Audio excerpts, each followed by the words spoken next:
Hi, my name is Chris Antes, a personal chef for thechefforyouttohave.com, and I'm here at the Conscious Cook's Kitchen to show you a great recipe for a creamy, cheesy broccoli salad.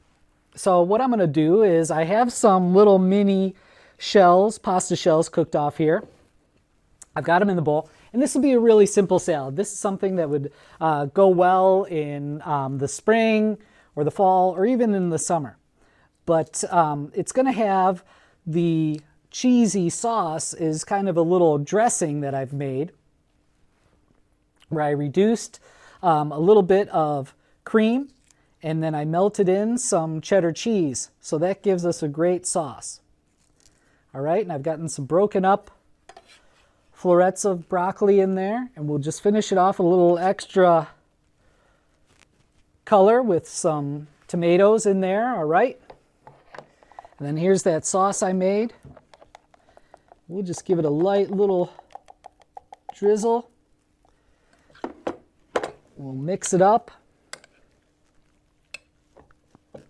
And then to finish it, we'll just add some more shredded cheese. Okay.